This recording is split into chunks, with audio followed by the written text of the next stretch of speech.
Raadiyoo Simbirtuu.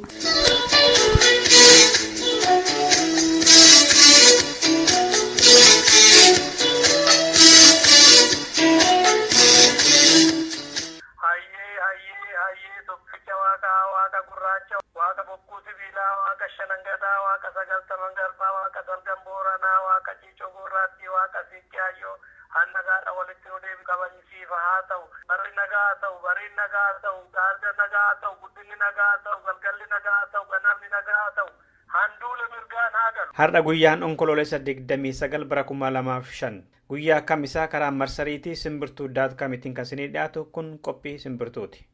Akkam jirtu dhaggeeffattoota keenya, nagaan keenya kabajaa bakka faala jirtanitti karaa dambalii qilleensarraan isin biraan ga'u jenna. Sagantaa keenya akka hordoftaniif wanta qabnu gurran simbuusa. Akkuma innaa kaanii oduudhaan tokko jennee eegalla. Oduu taanee sirba simboo haarsu tokko gurra isin buufnee gara qophii imalaatti dabarra. Qophiin imalaa keenya har'aa kutaa lama qaba. Kutaa tokkoffaansa haala yeroo ka ta'e dhiyeenya kana dhaabbileen mormitootaa mootummaa garboonfataadha jedhan mootummaa Itoophiyaa irratti qabsoo hidhannoo gaggeessaa jiran 5 Noorweeyitti gamtaa tokko dhuummataniiru. Gamtaa isaan dhuummatan irratti yaada namootaa walitti qabneerra. Kanaaf kutaa tokkoffaasaa isinii dhiyeessina jechuudha. Har'a kutaa tokkoffaa imalaa keessatti walakkaatti sirboota qabna. Kutaa lammaffaa imalaa immoo torbee kan eegalle innis haaluma yeroo kan ta'e waa'ee kabaja alaabaa Itoophiyaa irratti dargaggoon Mooninuu Sundarraa xiinxalasaa har'asitti fufee nu waliin tura jechuudha. Maarree hanga xumuraatti yoo nu waliin turtan sagantaa keenyarraa waa hubattanii ittis bohaartu kan jedhu abdii keenyadha. Amma gara oduutti.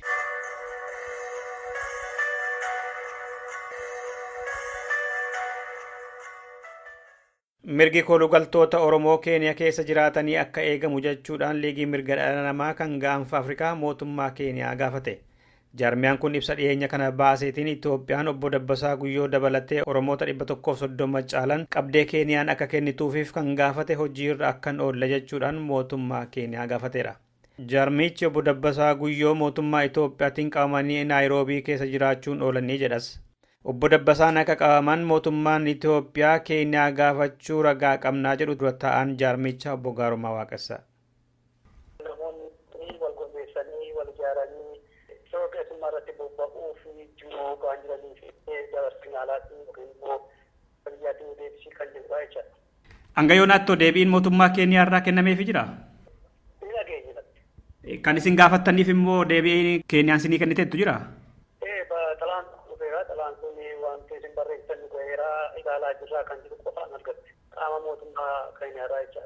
Ibsa keessan irratti mata dureen isaas kan eeruu fi lakkoofsa tokko irratti mootummaan Itoophiyaas ni barbaada jedhee maqaan isaanii kan tuqame hayyuu Oromoo obbo Dabbasaa Guyyooti. Obbo Dabbasaa Guyyoo ji'a tokko darbee bakki buuteen isaanii erga wallaalame. Akka isin xalayaa sanarra eertanii tuqxan irratti obbo Dabbasaa Guyyoo bakki isaan jiran beekamaa obbo Gaarumaa? Beekamu maaliif akkuma biyyaatti lakkoofsa 34 keessaa tokkoffaarra isaan jiranii. Jaarsi kun immoo ji'a tokko dura Naayiroobii keessaa qabamanii bakka buuteen isaanii hin baramne uummatni faana bu'aa jiran uummanni faana bu'aa jiran. Kanaaf nuti isaanii iyyannee shakkii nuti qabnu uummataan xalaa kana hojii wal qabsiisnee namichi kun yookiin mootummaa Keeniyaa jala jira yookiin immoo biyyatti deebifameera. Kanaaf adda nu baasaa jennee barreessine jechaadha. Akka jaarmiyaan keessan shakkutti lubbuun jiru moo mootummaatu qabateera kan isin jechiisus wanti faanni wayii jira lubbuun jiraachuufi fi harka namaa harka jiraachuu? Egaa akka jetteetti akka nuyi faana bu'aa jirrutti namoota gaggaafachaa jira yeroo baay'ee namni kun ammayyuu Keeniyaa Naayiroobii keessa jira kan jedhudha kan argachaa jiru. Egaa sana adda baafachuuf faana bu'aa jira. Dubbichi akkuma jedhame mootummaa Itoophiyaatiin wal qabatamoo namoota akka dhuunfaatiif maallaqa barbaadanii maaliif Keeniyaan yeroo baay'ee maallaqaan namoota hedduutti wanni tatta'a. Kanaa wal qabatamoo akka shakkii ilaaltanitti qabamuun isaanii? Qabatamaatti kan beekamu garuu qabamuun isaanii xalaa sanatti yookaan wal cinaa qabne ilaallu yeroo tokko ba'uun isaanii shakkii keessa nu gashaa jechaadha. Mootummaan Itoophiyaa gaaffii dhiyeessee fi deebi'ataa alaatiif shakkaa jira jechaadha. Garuu kana isaanii deddeebi'ee namoota arginu qaama mootummaa kanaaf jecha gaafachaa jira. Garuu akka isaan dhimma jiranii afaan hojii ilaallaa maaliif gara lamaanitti deemuu danda'a maaliif xalaan amma mootummaan Itoophiyaa Keeniyaa barreesse kunii fi taphachiisuu namna obbo Dabbasaa Guyyoo wal faana dhufuunsaa shakkii keessa nama galchaa jechuudha. Tarii isin mootummaa Keeniyaa quunnamuun cinaattis dhaabbilee mirga namaaf baabsu gita keessan warra jiran adda addaatti beeksiftanii dhiibbaan gama hundumaan Keeniyaa irratti akka godhamu akka isaan dabarfamee Itoophiyaaf hin kennamne wanti godhamaa jiru jira Bugaaroma. Yaani amma socha kan qunnamee waliin haasaa jiru Keeniyaa warraa itti qabu isheen kan jiru jira. Isaanis dhalaa ergeera bilbilaatiin jira isaan akka faana bunanii ibsa kanatti ergeessuudha ammoo wanni cifee argeetis ergeera bilbileera bilbilaatiin jira. Kanaaf faana bu'aa jiru isaan faana bu'aa jiru waan isaan agameera garuu egaa ibsi kun bahee immoo bal'inaan akka faana bu'anidhaan nutti himaa jiranii jechuudha. Oromoota amma eeramanii kanaafis ta'e obbo Dabbasaa Guyyoodhaaf Oromoo maal godhuu qaba? Maal godhee qaqqabuu qaba? Dhaamsa walii gala.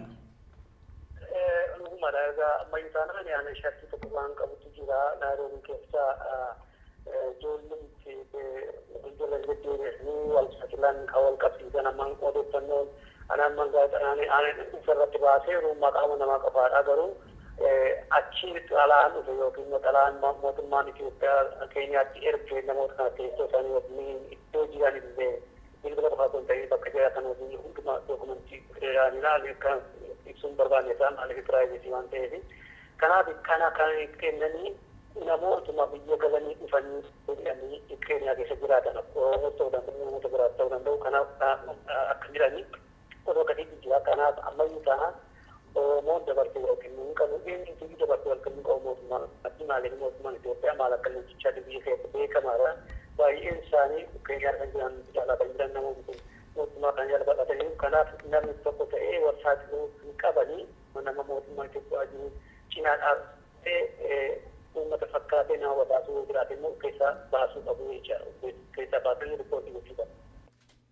Dabballoonni fi qondaalonni magaalaalee godina Wallaggaa bahaa akkaataa fincila diddaa gabrummaa dura dhaabbatanii fi barattoota Oromoo to'achuu danda'an irratti Naqamte keessatti tumarra jiru. Waajjira daldalaa fi bulchiinsa magaalaa Naqamtee keessatti immoo cufamuu manneen daldalaa fi manneen jireenyaa Oromootaan wal qabatee jeequmsi ka'eeraa jedhu maddeen simbirtuu.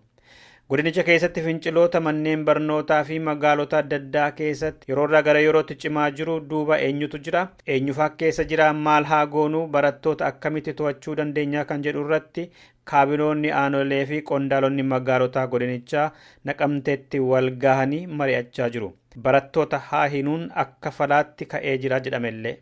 Gareen bulchaa magaalaa Naqamtee obbo Tolaa Waggaariitiin kan durfamuu fi gareen itti aanaa isaanii obbo Zalaalem Gizawuutiin kan durfamu manneen Oromootaa haa diigamuu fi daldalli isaanii fudhatamee haa cufamuu fi hin cufamiin irratti hatakaroon ka'aa jira.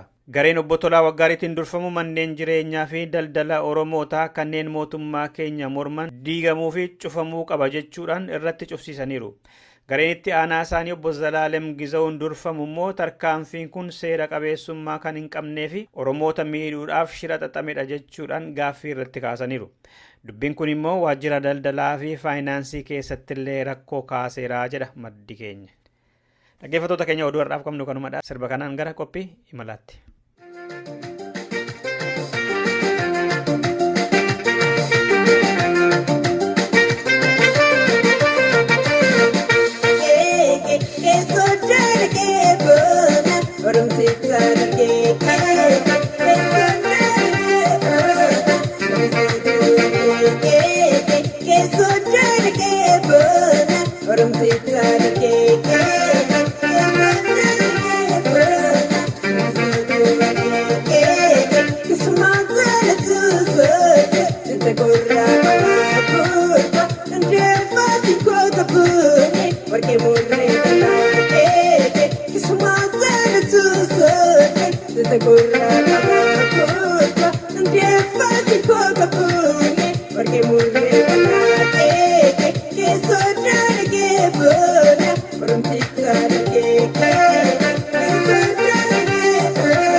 Dhaggeeffattoota keenya amma kutaa tokkoffaa qophii imalaa jalqabuuf jenna. Kutaa tokkoffaa qophii imalaa har'aa keessatti yaada namootaatu dhiyaata. Dhiyeenya kana Oslootti dhaabbileen mormitootaa Itoophiyaa 5 kan isaan gamtaadhaan uummatan tokko irratti yaada namootaa walitti qabneerra. Har'a kutaa jalqabaasaa dhiyeessina jechuudha. Maarreen waliin tura jalqaba gara Ameerikaa deemna.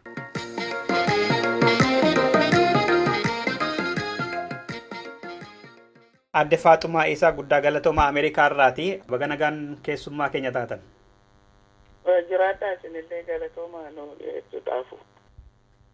Dhaabbata sana gidduutti walii galtee tumsa walii ta'uutu ta'e dhaabbata shanan kaayyoo wal fakkaataa qaban dhaabbata waliin deemuu danda'an yaada tokko qabanudha. Sunis wanti ta'e baay'ee waan nama gammachiisu. Waan baay'ee gaarii furmaata uummata keenyaa ta'a jennee waan yaadnutu ta'e.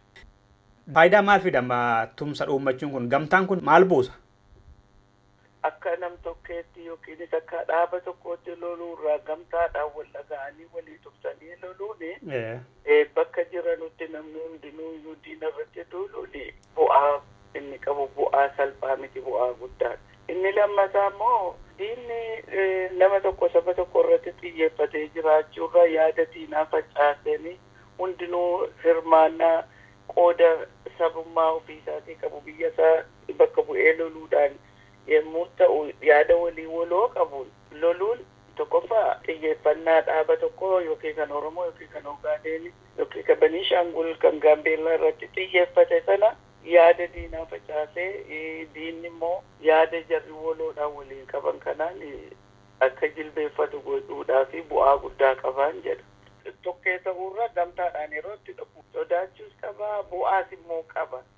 Ibiddi ganda tokko irratti inni xiyyeeffatee humna isaa guutuu ganda bakka tokko irratti bobbaasuurra yeroo humni isaa hiramee jedhutti mootummaan kun dadhabsiisuun inuma jiraatan. Dantaa Oromoo hin eegamoo miidhaan irra geessa laata? Gamtaan kun ijaaramuunsaa Adde Faaxuma. Dantaa Oromoo akkan arguttis ta'e akkan beekamu dhugaan isaa beekamuttis dantaa Oromootiif bu'aa guddaa qabaata.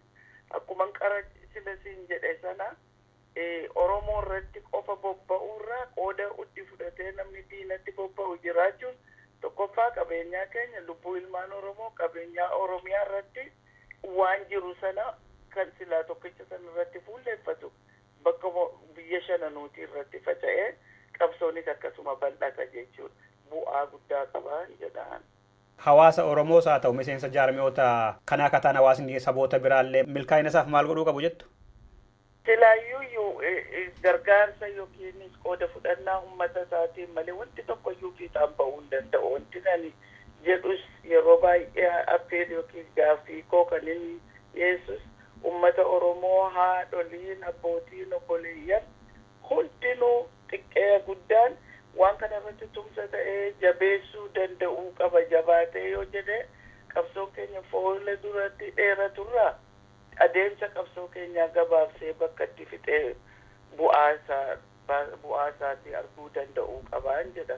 Wanti uummanni godhus kanuma. Tole Adde Faaxumaa Isaa Adam yeroo keessan fudhattanii haala dhiyeenya kana gamtaa dhaabbileen adda bilisummaa Oromoo, adda bilisummaa biyyoolessa Ogaadeeniyaa, adda bilisummaa uummata Sidaamaa, sochii bilisummaa uummattoota Gaambeellaa fi kan Beenishaangul irratti yaada qabdannuu qoodaniif guddaa galatoomaa fayyaa ta'a Adde Faaxumaa ulfaadha. Ulfaadhaa isinis jiraadha.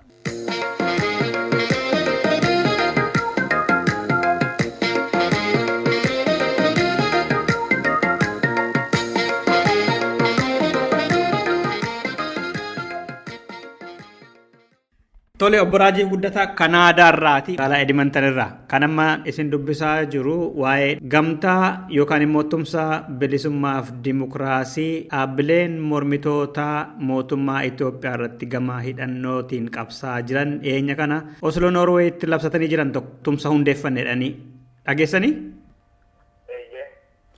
Akkam waansa? Gaarii gaama gaaffiin kun gaaffii bilbiltuu yeroo natti tarii keessumaa mooraa qabsoo bilisummaa Oromoo keessatti kaampii gara warra hiree uummata Oromoo mataa isaatiin murteeffachuu jedhan kanneen akka adda bilisummaa Oromoodhaaf jijjiirama guddaadha fida jedhee yaada. Egaa tumsi kuni maaliif godhamee bu'aa maalii qaba isa jedhutu seenee jira. Tumsi yeroo baay'ee rakkoo baay'ee sanaa faluudhaaf tumsi adda addaa mooraa qabsoo bilisummaa Oromoo paartiilee gaggeessaniif kanneen biroo waliin tumsi godhamaa tureera. Tumsi kun xiqqoo isarraa addadha. Wanti isa adda taasisu yoo jiraate malee tokko tumsi armaan dura godhamaa ture cunqursaa sirnaa sabummaaf kajitaa wal fakkaataan kan irra ga'an turre saboota akkasumas akka tarsiimootti baay'ina sana keessatti mootummaa abbaa irree kana kursiisanii bu'aa yookiin hiree uummata Oromoo dantaa uummata Oromoo kabachiisuu danda'u bifa jedhamuun ture godhamaa ture. Tumsiiwwan suni haga ati tarsiimoo wal fakkaataan qabaannetti bu'aa hin qaban waan tureef kanneen amma akka Alliance for Freedom Democracy jedhamee fi mooraa Abashootaa waliin godhame sun inni kun seenaa wal fakkaataa waan hin qabneef ture. Ada tokko deemuu dadhabameef egaa tumsi kun immoo kanneen tumsa armaan dura godhamaa turan irraa xiqqoo adda isa taasisa jechuudha. Wanti adda isa taasisu tokko cunqursaa hidhaaf sabummaa wal fakkaataa uummanni Oromoo kan waliin qabu saboota akka Beenishaangul, Sidaamaa, uummata Ogaadeen, uummata Gaambeellaa wajjin gochuun kun impaayiritii sana keessatti cunqursaa hidhaaf sabummaa wal fakkaataa saba wal wajjin qabu waan ta'eef waanjoo gabrummaa wal wajjin baatan waan ta'eef inni kun waan wal fakkeessu irratti waan raawwatameef isa armaan dura godhamurraati adda isa taasisaa. Inni ijoon tokko malee amma impaayira sana keessatti yeroo paartileen siyaasaa uummanni addunyaa xiinxaltoonni siyaasaas yeroo ittiin impaayira sana keessatti karaa nagaadhaan mootummaa sana kuffiisanii aangoo fudhachuudhaan dantaa sabaaf sablammoota impaayira sana keessaa uummata Oromoo sadarkaa dabalatee gochisuun danda'ama jedhamee ni yaadamaa ture. Kanaa yeroo ta'etti maaliif mootummaa sana karaa nagaadhaan aangoo irraa buusuun hin danda'amu. Maaliif lammoowwan yeroo lama sadiitti uummanni kan barbaadu mormitoota filate keessumaa 2005 yeroo mootummaan sun aangoo dhabee humnaan irraa fudhateera jechuudha. Isa kana keessatti egaa maal tumsi godhame kun immoo qabsoo dippiloomaasii, qabsoo siyaasaa, qabsoo adda biraa godhamu wal maddiitti dhaabbileen tumsaa kana godhan warra qabsoo hidhannoo amanan ta'uun isaas adda isa taasisa jechuudha. Qabsoo hidhannoo yeroo jennu qabsoo hidhannoo qofatu fala jedhani qabsoo kan biraa gaggeeffamu wal maddiitti qabsoo hidhannoodhaan mootummaa abbaa irree humnaan mootummaa qabatee jiru kana mugdanii qabsoo dippiloomaasii godhamu wal maddii mootummaan kun akka gaaffii dantaa uummatoota kanaa kabachiisuu danda'u irratti warra amanan taasisuun isaas adda isa godhaa jechuudha. Kaan immoo maali wanta adda isa godhu tarsiimoo tumsa armaan dura godhaman keessumaa uummanni Oromoo yeroo ammaa egaa qabsoo bilisummaa Oromoo guddicha adda bilisummaa Oromootiin gaggeeffamu qabsoo hidhannoo kaayeffatee ta'etti bilisummaa Oromoo qabsoo godhuuf jiru mootummaa abbaa irree kana gaaffii Oromoo gaaffii gabrummaa waan ta'eef mootummaa abbaa irree kana deebii karaa qabsoo hidhannoos gaggeessuudhaan akka tarsiimootti qabatee socho'uu kana keessatti lafa bilisa ta'ee biyya ollaa tarsiimoo gaarii qabaatu akka addunyaattis immoo qabsoo kana abbummaan fudhatee kan siqsuu wal bira maddii dhaabatu hin jiru. Qabsoo bilisummaa Oromoo gaggeessu qabsoo fitattummaati jechuudha. Isa kana immoo tarsiimoo ati qabsoo akka nama waraanaaf akka tikaa tokkotti yoo ilaaltu qabsoo hidhannoo yeroo gaggeessan iddoo mijataa ta'e tokko qabaachuun dirqamadha jechuudha. Kanaaf tumsoota armaan dura godhamaa turan uummattoota daangaa Oromoo irraan hin sochoone fageenya irra jiran waliin tumsa godhachuun hiika jechuudha. Fakkeenyaaf amma dhiyeenya kana raawwate tumsi amma naannoo TDM jedhanii gaggeeffamu kun kaaba biyyattii impaayera sanaa keessatti yoo godhame uummanni Oromoo biyya isaa keessatti lafa isaa irratti qaqqabsatee falmachuu qabu. Warra kana hojii tumsa godhamtee tarsiimuu qabu jechuudha. Garuu uummattoota cunqurfamoo daangaa Oromoo waliin qooddan keessumaa lafa kennaa warra kana uummata Gaambeellaa, uummata Ogaaden, uummata Beenishaangul waliin tumsi godhame kun qabsoo hidhannoo adda bilisummaa Oromoo gaggeessaa jiruuf illee karaa kennataa istiraateejii bareedaadha jechuudha. Kanaaf isa kanaa wanneen armaan duratti tuqee fi haala amma addunyaan irra jirtu haala gaaffiin Oromootti deebi'ee argachuu danda'u. Isichaa callisaniitu Itoophiyaa impaayera jirtu kanatti federeeshinii dimokiraatawaa taate goona jedhanii deemuu osoo hin taane uummata waliin cunqurfamni waanjii wal fakkaataa baannu waliin qabsoo nageenya gaggeessuun bu'uura waan ta'eef inni kuni tumsa armaan biraa adda isa taasisaa jedhee nama nagaa. Mee isa amma dhumarratti kaaftan kanatti boodatti deebina. Yeroo baay'ee adda bilisummaa Oromoo hin jiru jedhamaa ture gara mootummaa Itoophiyaanis ala kanattis wanti dubbatamaa ture jira. Har'amoo adda bilisummaa Oromoo tarkaanfii dirree irratti fudhatuun alaa gama dippiloomaasii fi mormitoota cunqurfamoo sabaaf sablammoota biyyattii keessa jiran faana gamtaa dhuummachuu isaan kun adda bilisummaa Oromoo fi Oromoodhaaf ergaa inni qabu jira? Abaawoon jiraachuu dhabuusaa, abaawoon cimaa ta'uu dhabuusaa jecha diinaarraa hubachuu hin abaawoon jiraachuu dhiisuusaa diinatu beeka. Maaliifin kana jedhaa? Yoo abaawoon cimee hin jiraanne, yoo abaawoon qabsoo hidhannootiin biyya keessatti diina isaa qophee qabee waraana bilisummaa Oromoo lolaa hin jiraanne, maaliif wayyaaneen waraana bilisummaa Oromoo nyaachisa jedhee qotee bulaa hidha? Mootummaa keessa kan hojjetan caasaa adda bilisummaa Oromoo ta'ee hojii gaariidha yoo abaawoon hin jiru. Caasaa adda bilisummaa Oromoo mootummaa keessas jira, waraanni bilisummaa Oromoo Oromiyaa keessan socho'aa jechuudha. Isa kana deebiin jechi wal faalleessu yeroo adda addaa kennamu isa jechuudha. Uummanni biyya alaa jiraatu akka daayasporaatti jiru kun tareeti ekspekteeshinii guddaa qabaachuu haala uumuu adda bilisummaa Oromoo mooraa qabsoo bilisummaa Oromoo iddoo amma jiru irraa tarkaanfachisuu qaba jedhee irraa kan eegu guddaa ta'uusaarraa kan ta'e wantoonni tokko ni jiru. Diinnis immoo isa kana qaawwan fayyadamee adda bilisummaa Oromoo laaffateera kan jiranii kaasaa jiru jechuudha. Garuu ija siyaasaatiin guddistee yoo ilaalte haalli nu kaleessa keessa adda bilisummaa Oromoo ture. Baroota 91 amma 1998 isaan as immoo wantoonni turan.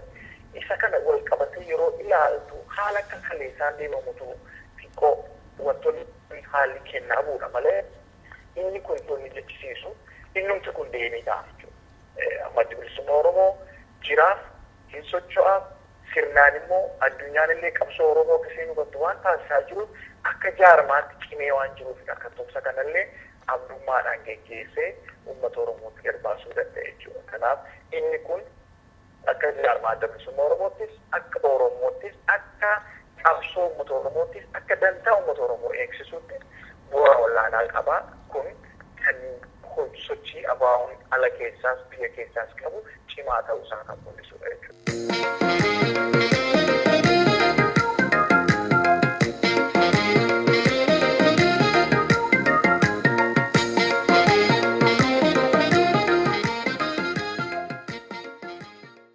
Dhaggeeffattoota keenya obbo Raajiif guddataa wajjin haasaa jirra Kanaadaa irraati. Mee obbo Raajiif tumsi amma dhaabbilee mormitootaa gamtaa dhuunfachuun kuni gamtaalee kanaan dura dhuumaman kama Oromoon laalchisee adda isa godhaa jettaniittu. Bara 2006 gamtaan bilisummaaf dimokiraasii jedhamu keessa kan turan ammas keessa jiru kan akka adda bilisummaa biyyoolessa Ogaadeniyaa, adda bilisummaa biyyoolessa Sidaamaa fa'a. Qinijjitii fi akka arbanyoochii fa'aa keessa turani.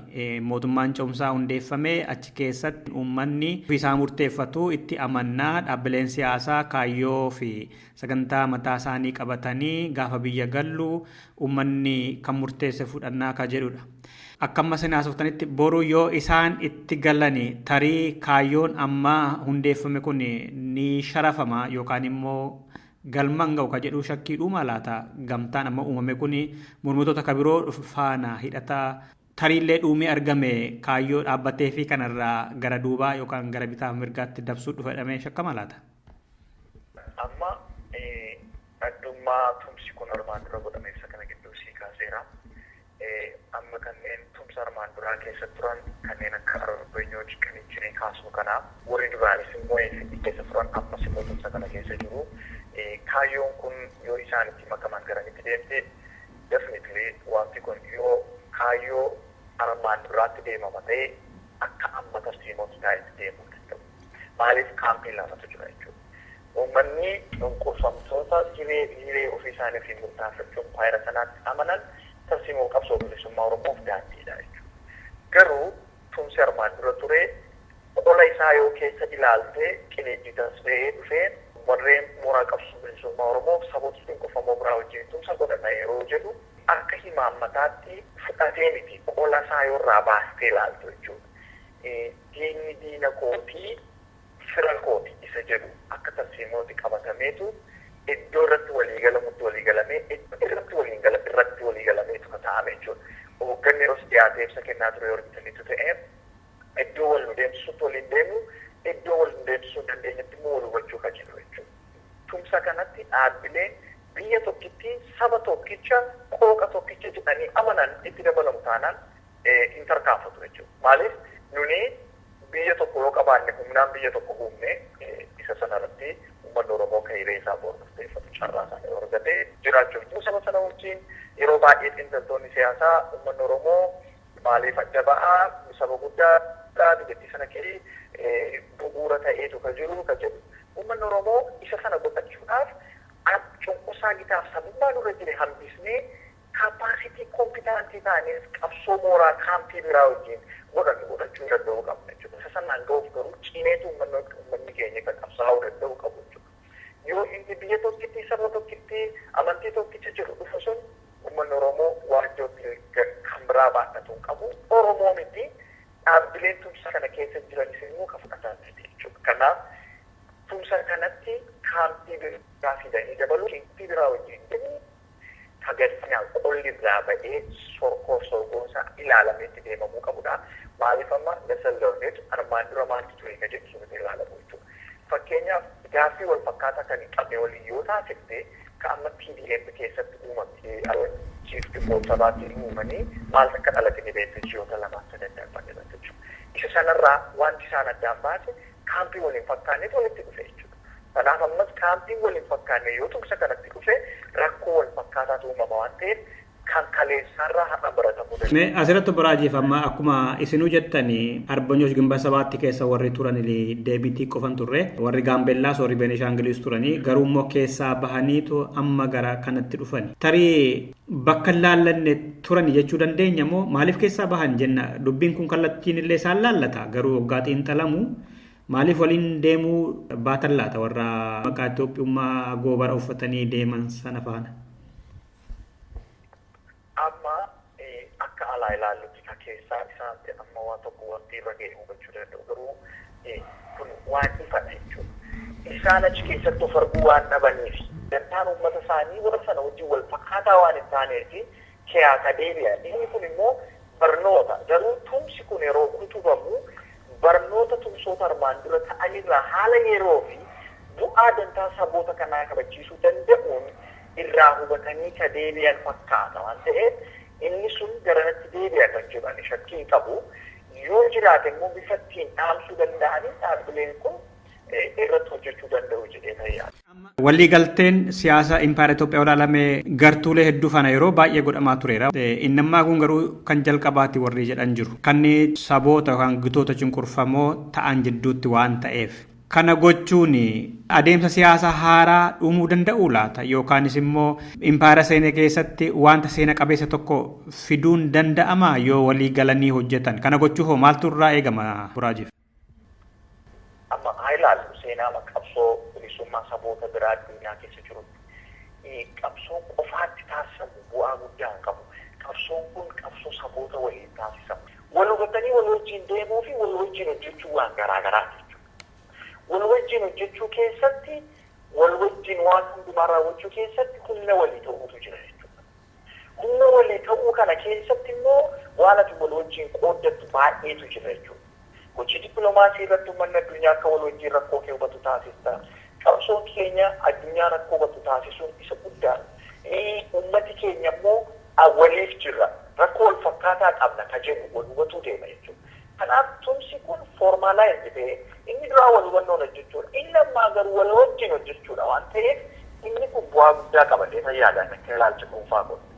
Gitoota sadiitti ramaduu dandeenya. Qabsoo Impaayera Itoophiyaa irratti godhamu tokko gita sirna darbe deebisuudhaaf leellisu, lammataa gita amma aangoorra jiru, sadaffaa gita lamaaniyyuu mormu.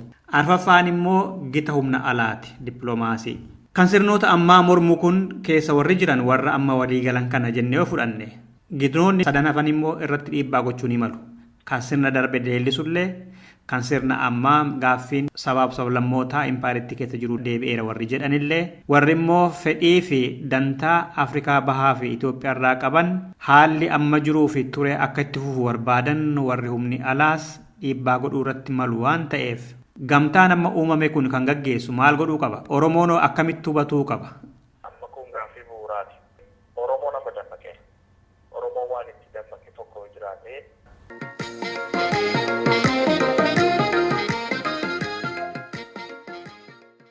Dhaggeeffattoota keenya deebiin kun hin xumuramne torbee kutaa lammaffaasaa keessatti qabannee deebina yaada namoota biroo waliin amma sirba kana isin affeereera.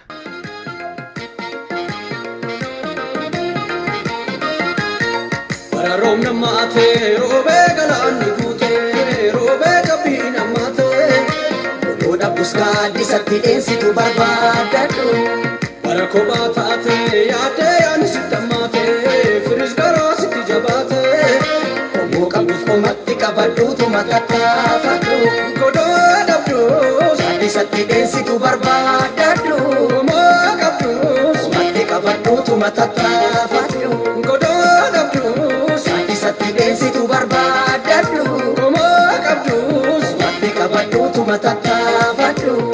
Bara roobna maatee roobee galaanni guutee roobee qabbii namaatee. Buskaaddi satti dheessitu barbaadadhu. Bara kophaa taatee yaadee yaani sitti ammaatee firis garoo sitti jabaatee. Homoo qabuuf komatti qabadhuutu matattaafadhu. Godhoo dhabduu satti dheessitu barbaadadhu. Homoo qabduu komatti qabadhuutu matattaafadhu. Godhoo dhabduu satti dheessitu barbaadadhu. Homoo qabduu komatti qabadhuutu matattaafadhu.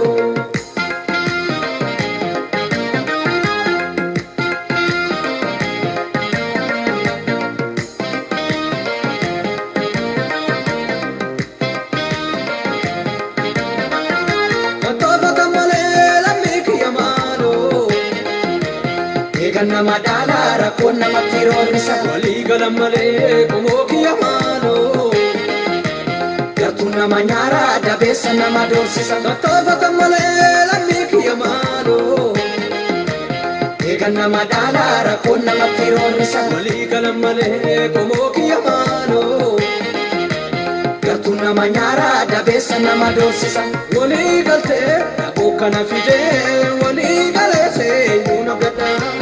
Akka bara buluuna tuudidee akka garaa eessaan argadha.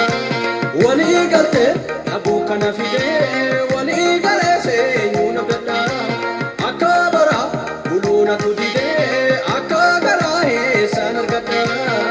Akka garaa dhaban duruu bara eeggatu mana wal jabeeffatu. Lafeen lafa miti namarraa jira dabeessa garaa hira. Akka garaa dhaban duruu bara eeggatu mana wal jabeeffatu. Lafeen lafa miti namarraa jira dabeessa garaa hira.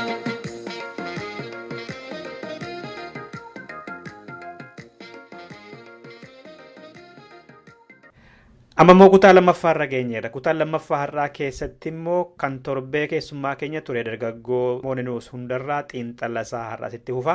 Maarreen gama xumuraatti waliin turan ammas affeerraa keenyadha. Itti fufna. Gaaffii guddaan ani qabu fakkeenyaaf mootummaan kun alaabaa kana akka biyyoolessaatti hin fudhata kan Itoophiyaatti jedha taanaan paartiin biyya keessatti anamasa kana loojikii isaa yookaan saayinsii sanaasaa jira. Alaabaan tokko biyya tokko Itoophiyaan biyya tokko taanaan alaabaa tokko qabdi. Qaamni dhufee gara aangootti dhufuudhaaf dorgomu kamiyyuu alaabaa kana fudhateetu heera kana fudhateetu wantoota fooyyessuun irra jiraatu fooyyessa akka seera isaatti jechuudha. Akkasumatti garuu amma samaayawiin aangootti dhufna dhibba keessaa dhibba alaabaa mataa isaatti qabate kan dhufu. namoonni isa kana hin fudhatu moo hin fudhatanii hin gaafin. Kanaaf amma alaabaan kun inni aangoorra turu hanga mootummaan kun jiruttidha yoo jenne dhuguma gaaffii hin qabu alaabaa kanaaf warri wareegaman jiru jetteetta. Alaabaa kanaa waa wareegamaniif alaabaan kun kan Itoophiyaa hundumaati jechuu dandeenyaare maaliif kan alaabaa kanarratti otoo qabsaanii kufanis lakkoofsan qabani. Namoonni alaabaa kanaaf du'an jiru jennee yaadne yoo ta'e inni kun dhugummaan isaa jira taanaan garuu faallaan isaa yookaan immoo dudduubeen isaa sakaaniif hojjeta jechuun xiqqoo ishee rakkisa. Maaliif wanta ati jaallattu ani immoo jaallachuu dhiisuu hin danda'a. Ati isa jaallattuuf yoo duute ani immoo isa jaallattu kanaaf du'uu dhiisuu miti gatii kaffaluun nama barbaachisuu ta'uu danda'a. Amma gartee laa atis gatii kaffali anis gatii nan kaffala yookaan immoo atis hin kaffaliin anis hin kaffaluun biyyoolessaa galuu alaabaan tokko irratti walii galuu barbaada. Oromoon jira, Amaarri jira, Oromoon jira, Sumaalii sabni hundumtuu jira. Sabni tokko saba kamiyyuu hin caalu. Karaa biyyoolessummaa yaada siyaasa keessatti haasofna ta'a. Keessumaa karaa seenaa wajjin wal qabatee, karaa gatii wajjin kaffaluu wajjin wal qabatee alaabaa isa kamtu nuuf ta'a. Alaabaa ammaa kana warri musliimaan fudhatu gaaffii guddaadha. Maaliif alaabaan Itoophiyaa kuni amantaa wajjin wal qabata jedhamee waa yaaduu fi akkaataa itti hiikni itti kenname warra musliimaa fakkeenyaaf fudhatama qabaachuu dhiisuu danda'a. Isaan hin fudhannu jedhu taanaan ati sirrii miti jechuu hin dandeessu si galeera mirga isaaniiti waan ta'eef. Kanaaf maaltu barbaachisa ture? Qaama hundumaa hirmaachisuudhaan mootummaan kun maal gochuu dura jiraata? Kanaan dura jechuudha keessumaa sammuu keessa walitti dhufee mariisisee alaabaa biyya kana bakka bu'uu danda'u. Kanaa booda mootummaa yoo jijjiirame iyyuu alaabaan jijjiiramuu dhufuu hin dandeenye. Otoo hojjetamee ta'e gaarii ture jedhee yaada malee kanaaf amma gatiin waan itti kaffalameef waanuma warri aangoorra jiran haasa'aniif. Afoolli Oromoo tokko jira. Na jaaladhuun jaalalan fiduu ka jedhu tokko. Wanta dubbatameef jaalata amma namni hin jaalanne taanaan yookaan lafarratti wanti gaariin yoo jiraate hin jaalatan. Wanti ta'e immoo maqaa alaabaa kanaan miidhaan yoo jiraate immoo namni hin jaalatu iyyuuti. Maaliif duulli kun akkas godhama? Isa kana hojii walii galeera wanti dhugummaa isaarratti dhugummaa siyaasa isaarratti walii galuu danda'u dura jiraata. Amma biyyi kun kan kooti jedhee nan amana yoo ta'e si gadarra amma biyyi Itoophiyaa kun kan kooti biyya kooti jedhee nan amana nan fudhadha yoo ta'an alaabaan Itoophiyaan qabdu tokko waan ta'eef eenyuyyuu jaalladhu waan naan jedheef hin jaalladhu eenyuyyuu jibbi waan naan jedheef hin jibbu. Maaliif jalqaba sii kaaseera alaabaan biyya bakka bu'aa uummata yookaan lammiilee bakka bu'u siin jedheera.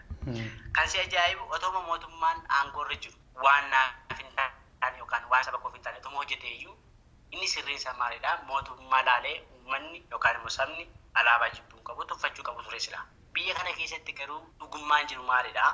Tokko alaabaan kun gaafa hojjetamu yookaan immoo gaafa hiikni itti kennamu nama hundumaa bakka bu'u moo bakka hin bu'u? Feeti nama hundumaa keessa jira moo hin jiru? Seenaan hoo maal jedhaa? Irratti walii galuu hin danda'amu moo hin danda'amu? Hin jedhamne. Isaaniyyuu jaalladhaa kan isaan jedhan namni akka hin jaallanne waan beekaniif inni kun gaafiyyuu hin barbaachisu. Sii galara miti. Fakkeenyaaf amma loojikii masarbaa tokko sii fidaadha. Haadha kee jaallattaa jedhee namni otoo si gaafate isa si gaafateetu dogoggoree immoo haa foqqiftu haa bareeddu haa qabaattu waan barbaadde haa taatu jaalalli haadhaan gaafatamu. Yoo ta'e illee jaalala abbaatu gaafatama. Kanaaf alaabaa jaalladhu jechuun biyya kee jaalladhu of jaalladhu lammii kee jaalladhu hin jedhamtu.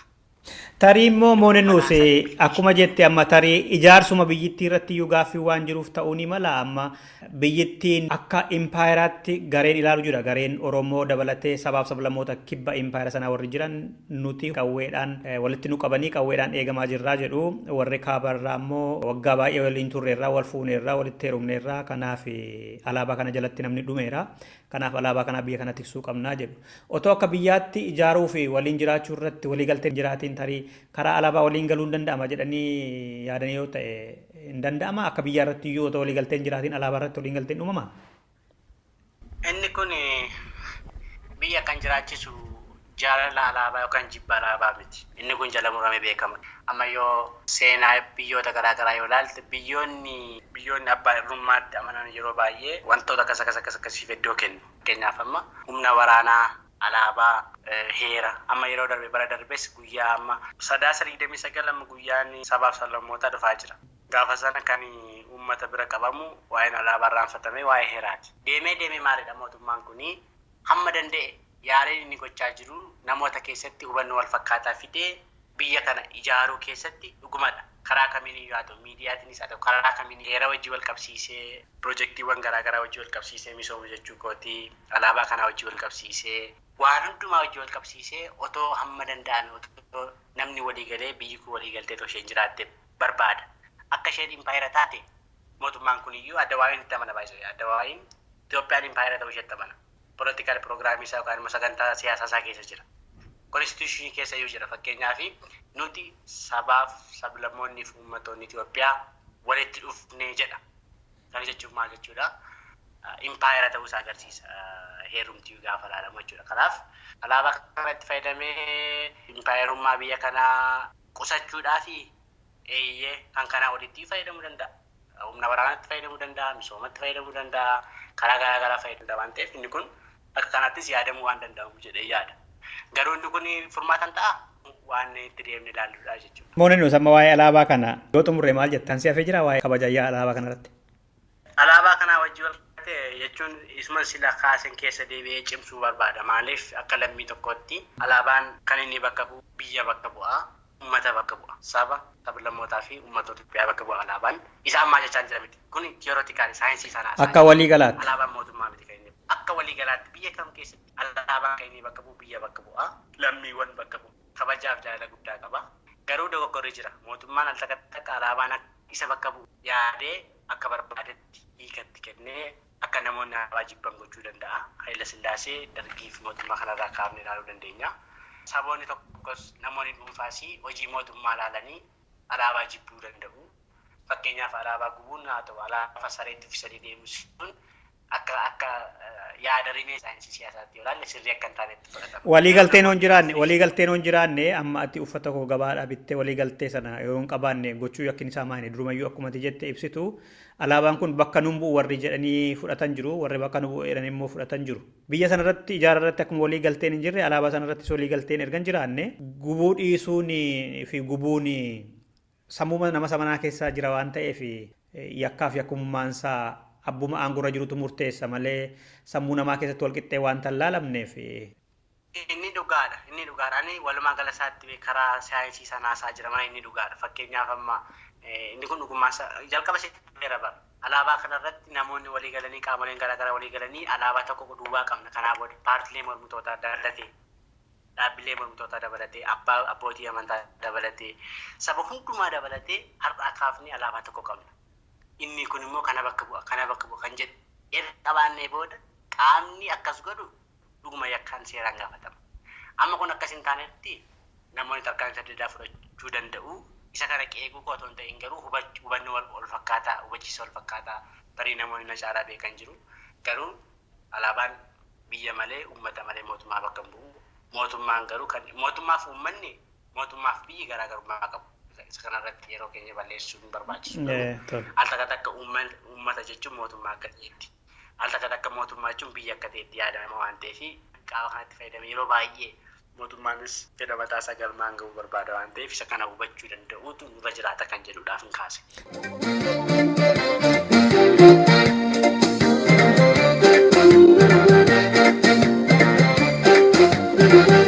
Babaroda ya Oromoo kalecha Wahankoda gootonni keenya kaleessa Akudhaan mannu seena hadheessa yaadii gamoo wal jabeessa Babaroda ya Oromoo kalecha Wahankoda gootonni keenya kaleessa Akudhaan mannu seena hadheessa yaadii gamoo wal jabeessa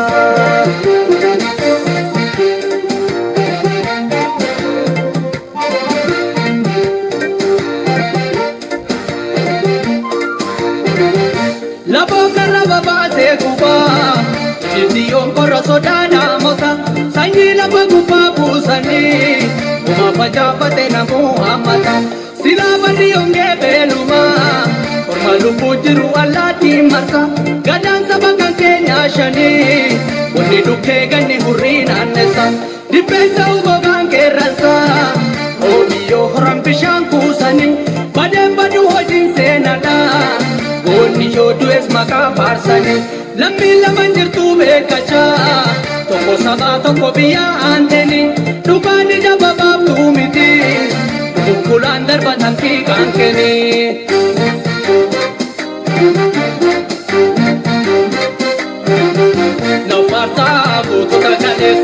dasa alamu gitesa agari enyutu walale kota bo padata salale midame yoda be dubasa ni dua yo kanne ates kanabara be kubudana goniyo sarma tutuka na farsa goto tagalesa abishe fibaro tumsa wakole jada kalarasa elemos ai barasasa mi ati kinchalu dammi asafa ko sharo lammi lagasawa bi gota gota nadi gamada fanti pichiltota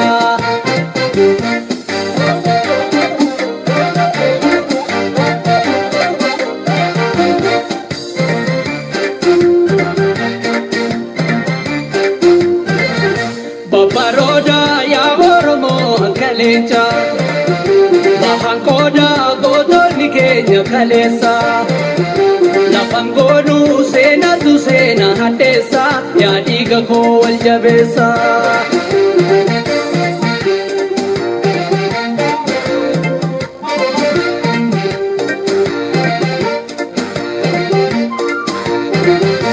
ore la bandika olchule rika kenya kote duda jipa jaju jajaba wagarati isa bulandu gumasete sirpa onne mana jipa digalle aturene sumati bade diti daganda gumagara kana yomi efata male sogiti sibilu masibilan tumta ya tumtu bala bishawatita jalle satuma make duri dem samida gu apala lala nanya sabula penandarpu Porko diga tu chope di mate tu ganda puta tapi korma kanjeru gutu tilam nim dapate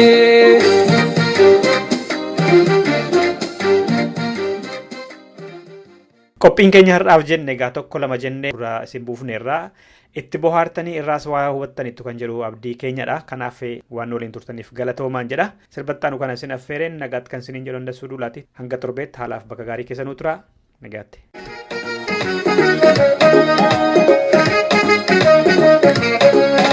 Ankoba kotae obitina sasa irkim fadre sumatu makan sasa irkim fadre sumatu makan sasa Ankoba kotae obitina sasa irkim fadre sumatu makan sasa irkim fadre sumatu makan sasa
Sagara,